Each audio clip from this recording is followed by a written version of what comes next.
Assalamualaikum warahmatullahi wabarakatuh.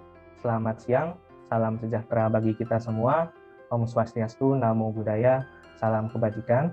Kami dari kelompok 4, ada saya sendiri, Farid Ramdan, ada Bapak Ahmad Abrar, ada Bapak Agung Eko Prasetyo, ada Ibu Dwi Isti Anggraini, ada Ibu Tara Bilkis Awalia, ada Ibu Francisca Dinda Nur Malasari, ada Ibu Herisa Azalia Wijaya. Kami saat ini akan coba membahas mengenai isu-isu dan tema-tema yang berada di sekitar lingkungan kita, yaitu aktivitas ujaran kebencian yang dilakukan oleh ASN di sosial media. Untuk awalan, saya akan coba minta pendapat dari Pak Agung, kira-kira apa yang melatar belakangi perilaku tersebut. Silakan Pak. Oke, Assalamualaikum warahmatullahi wabarakatuh. Selamat siang semuanya. Selamat siang teman-teman. Terima kasih Pak Farid. Jadi mungkin kalau menurut saya, perkembangan teknologi yang semakin canggih ini dan dinamis mendorong sikap dan perbuatan manusia untuk mendukung perkembangan. Salah satu contohnya itu dalam bermedia sosial. Media teknologi informasi membuat semakin mudahnya seseorang untuk berinteraksi terhadap satu sama lainnya, bahkan tidak memberikan batasan-batasan ruang publik. Akses untuk menyampaikan pendapat lebih didukung oleh media elektronik yang tersambung oleh internet. Terlebih sarana tersebut memberikan ruang untuk menyampaikan pendapatnya. Terdapat banyak kejahatan yang dilakukan dalam media sosial, terlebih kejahatan yang sensitif untuk dilakukan, yaitu ujaran kebencian yang berdampak pada perpecahan. Mungkin itu pendapat dari saya, Pak Farid. Terima kasih. Baik, berarti perkembangan teknologi ini bisa jadi dua sisi mata pisau ya, Pak Agung. Bisa berefek positif, bisa berefek negatif gitu ya, Pak Agung ya. Iya betul, begitu Pak Farid. Baik, saat ini atau sekarang mungkin saya coba beralih ke Ibu Dwi. Kira-kira apa yang mendasari PNS tidak boleh melakukan aktivitas ujaran kebencian di sosial media? Assalamualaikum warahmatullahi wabarakatuh. Selamat siang Pak Farid, selamat siang teman-teman. Yang Baik, seperti yang sama-sama kita ketahui, Pegawai Negeri Sipil atau PNS berdasarkan Undang-Undang Nomor 5 Tahun 2014 tentang Aparatur Sipil Negara memiliki tugas dan fungsi: 1. Sebagai pelaksana kebijakan publik, 2. Pelayan publik, 3. Perekat dan pemersatu bangsa. Berdasarkan hal itu, maka PNS harus memiliki, selain memiliki keterampilan dalam mengakses dan mengetahui isu yang berkembang, di satu sisi juga harus memperhatikan etika dalam bersosial media, dengan tetap memegang teguh pada 4 pilar kebangsaan, yaitu Pancasila, Undang-Undang Dasar Negara 1945, Bhinneka Tunggal Ika, dan NKRI. Begitu menurut saya, Pak. luar biasa Ibu Dwi, opininya menyentuh sampai ke regulasi. Baik, saat giliran kali ini tuh kita ke Utara. Kira-kira Utara bisa menjelaskan mengenai dampak buruk bagi korban aktivitas ujaran kebencian di sosial media itu seperti apa, Utara? Silakan. Ya, baik. Assalamualaikum warahmatullahi wabarakatuh. Selamat siang rekan-rekan semuanya. Terima kasih banyak Pak Farid atas kesempatannya. Kalau dari saya pribadi ya, dampak ujaran kebencian bagi para korban khususnya dapat sangat berbahaya. Apalagi kan yang kita ketahui media sosial itu adalah tempat yang terbuka, siapapun bisa masuk ke sana sekarang itu. Sehingga kalau ada yang namanya ujaran kebencian yang dilontarkan itu dapat sangat terlihat gitu oleh halayak ramai. Nah, hal tersebut dapat menyebabkan tekanan sosial, stres, kemudian trauma, hingga bahkan mungkin korbannya bisa bunuh diri gitu. Dan selain itu kondisi tersebut juga dapat menyebabkan korban tuh merasa takut berada di dalam lingkungan yang mana ia tidak mau lagi berinteraksi dengan orang lain. Korban memilih untuk mengisolasi diri, kemudian tidak mau keluar rumah gitu. Nah, jadi oleh karenanya diperlukanlah kesadaran lebih bagi para pengguna media sosial dalam menyaring ujaran yang diungkapkan gitu. Jadi kesadaran akan pidana undang-undang ITE yang sudah disebutkan Pak Dwi tadi ya, regulasi hukumnya juga sangat diperlukan seperti itu. Jadi agar warganet itu lebih berhati-hati dalam mengungkapkan pikirannya saat berkomentar. Sekarang tuh ada tagline-nya tuh, jarimu adalah harimaumu. Itu Pak Farid. Terima kasih banyak. Baik. Bravo, Utara. Luar biasa. Terkait itu, pemerintah juga sebenarnya sudah mengatur interaksi lewat media sosial dengan diberlakukannya Undang-Undang Nomor 19 Tahun 2016 tentang Informasi dan Transaksi Elektronik. Jadi kita harus lebih hati-hati ya teman-teman sebagai pengguna sosial. Nah, menurut Pak Abrar nih, yang harus dilakukan untuk menghindari aktivitas ujaran kebencian khususnya bagi ASN ini seperti apa? Silakan Pak Abrar. Ya, Assalamualaikum warahmatullahi wabarakatuh.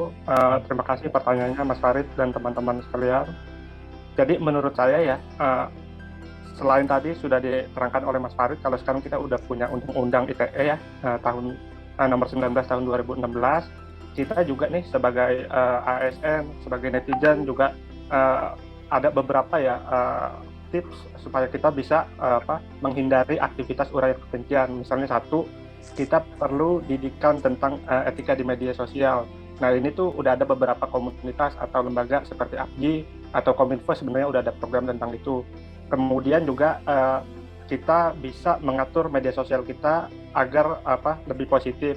Kemudian juga hindari mengikuti akun-akun yang memprovokasi kita, menjelek-jelekan pemerintah atau menyebarkan hoax atau ujaran kebencian.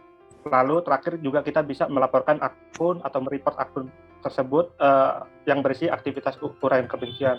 Menurut saya seperti itu sih. Baik, terima kasih Pak Abrar. Tipsnya luar biasa, bahasanya mudah dicerna dan sangat applicable ya, bisa diterapkan. Ya. Kemudian, gimana nih kalau PNS terbukti bersalah melakukan aktivitas ujaran kebencian di sosial media?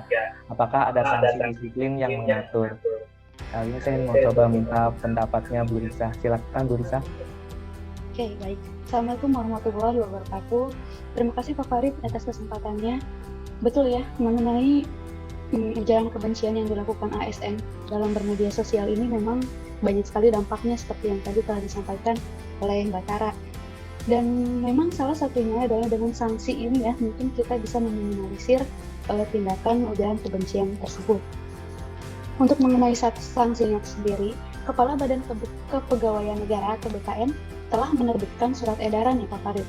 Surat edaran tersebut nomor K26/30/Romawi.72/99 tahun 2018 perihal pencegahan potensi gangguan ketertiban dalam pelaksanaan tugas dan fungsi PNS. Di dalam surat edaran tersebut sudah diatur Pak Farid mengenai pelanggaran disiplin dalam aktivitas ujaran kebencian sehingga bisa dipahami oleh PNS dalam bersosial media. Baik, luar biasa Bu Risa ada insight-nya. Jadi tidak hanya UU ITE ya, sudah ada surat edaran juga yang spesifik mengatur terkait berbijak bermedia sosial ya. Baik, tadi sudah jelas semuanya. Selanjutnya, kemudian apa Bu Dinda tahu mengenai isi surat edaran dan pelanggaran disiplin aktivitas ujaran kebencian tersebut? Silakan Bu Dinda. Ya, Pak Farid, sebelumnya terima kasih atas waktunya. Selamat siang semuanya.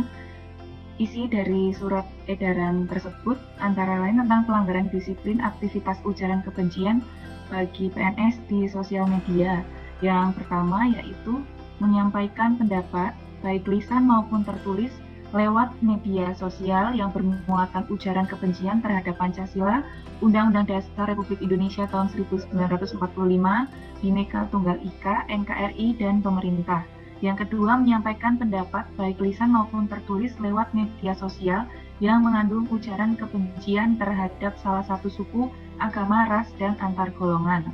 Yang ketiga, menyebarluaskan pendapat yang bermuatan ujaran kebencian pada poin 1 dan 2 melalui media sosial seperti share, broadcast, upload, retweet, repost Instagram, dan sejenisnya. Yang keempat, mengadakan kegiatan yang mengarah pada perbuatan menghina, menghasut, memprovokasi, dan membenci Pancasila, UUD 45, Bhinneka Tunggal Ika, NKRI, dan pemerintah. Kelima, mengikuti atau menghadiri kegiatan yang mengarah pada perbuatan menghina, menghasut, memprovokasi dan membenci Pancasila, UUD RI 45, Bhinneka Tunggal Ika, NKRI, dan pemerintah. Yang terakhir, menanggapi atau mendukung sebagai tanda setuju pendapat sebagaimana pada poin 1 dan 2 dengan memberikan like, dislike, love, retweet, atau komen di media sosial. Bagi ASN sendiri yang terbukti melakukan pelanggaran yang sudah dijelaskan tadi, dapat dijatuhi hukuman disiplin berat, dan ASN yang melakukan pelanggaran pada poin 5 serta 6 dijatuhi hukuman disiplin sedang atau ringan. Begitu Pak Farid, terima kasih. Baik, luar biasa Bu Dinda, sangat detail sekali penjelasannya kata per kata. Baik teman-teman semua yang ada di forum ini, makin jelas ya terkait kebijakan terkait bermedia sosial untuk kita. Dari hal ini akan saya coba elaborasikan atau saya coba tarik kesimpulan. Perilaku ujaran kebencian yang dilakukan oleh masyarakat, khususnya PNS, telah mencederai nilai-nilai dasar dari PNS, yaitu berakhlak, berorientasi pelayanan, akuntabel, kompeten, harmonis, loyal, adaptif, dan kolaboratif. Pada core value harmonis, PNS diharapkan untuk menciptakan lingkungan non-diskriminatif, sehingga menghindari terjadinya perpecahan bangsa. PNS yang memiliki tugas dan fungsi sebagai perekat dan pemersatu bangsa dilarang untuk melakukan aktivitas ujaran kebencian dalam bentuk apapun, baik secara langsung atau di sosial media. Karena bagi PNS yang terbukti melakukan hal tersebut akan mendapatkan sanksi disiplin perilaku dan tindak pidana sesuai regulasi yang telah ditetapkan. Demikian paparan dari kelompok 4. Kita lupa namanya itu podcast berakhlak ya. Terima kasih banyak atas perhatiannya. Mohon maaf kalau ada hal yang kurang berkenan, ada redaksi-redaksi yang kurang berkenan. Sama-sama kita di sini belajar dan beropini. Semoga kita bisa menyamakan persepsi terkait bijak bersosial media. Terima kasih teman-teman. Wassalamualaikum warahmatullahi wabarakatuh. Selamat sore. Waalaikumsalam. Waalaikumsalam warahmatullahi wabarakatuh. Waalaikumsalam warahmatullahi wabarakatuh.